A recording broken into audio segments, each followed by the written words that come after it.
Appreciate it. I looked at eggs. I looked at milk. They seem, not bad. But I looked at a package of two, I'll call them smallish steaks. Not small, but smallish. $51 for two steaks. I mean, Yeah. there wasn't enough in that package to feed four people, I can tell you that. Why are grocery prices so stubborn and not coming down?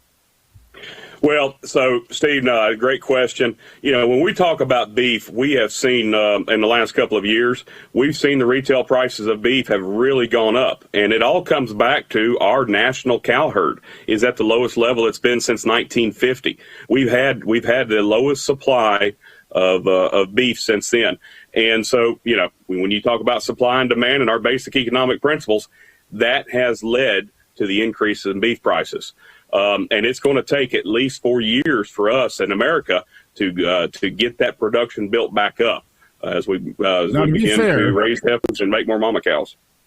Yeah, and I want you to weigh in on this. No pun intended, but I did some research on that. In 1951, the average carcass weight was something like 700 pounds, and now it's significantly higher. The average hanging weight of a steer that's going into the cutting room significantly higher. So just saying we have less cows isn't a complete and exact comparison because the cows we have today are, as I say, beefier. How about that? So there is that, How about right?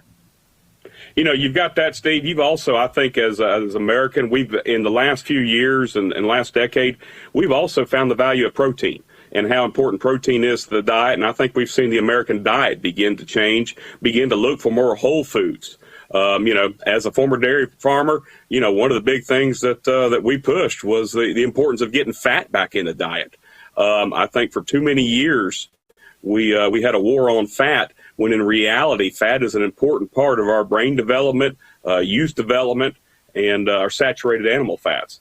And so we've seen we've seen some of those changes, and I think the consumer demand has certainly also helped with the prices that we've seen.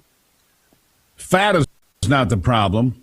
Protein is not the problem. Sugar is a problem for Americans because they can, and highly processed foods. I mean, RFK Jr. is exactly right when he says eat real food and look, I'll be honest with you. I didn't follow the food pyramid ever. I thought it was garbage.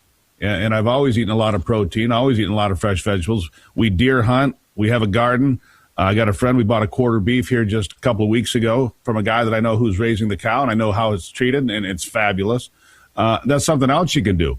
You can help the small farmer by making a deal. Say, I'll take half a cow, I'll take quarter cow, I'll take half a pig, whatever it might be, right? That's a way to help the local farmer and get better quality sometimes, right? Well, and that is certainly one of the great things about America is we do have a choice. And as consumers, we've seen throughout agriculture throughout the years, we've seen niche markets, we've seen direct to consumer really take off, especially with the advent of the internet, social media, where you can actually, consumers are hungry. The further and further we get removed from the farm as a population, they're hungry to understand how their food is produced and wanting to get back to their rural roots. So, it is an exciting time to be in agriculture. It's an exciting time to be farming, and because there are so many opportunities.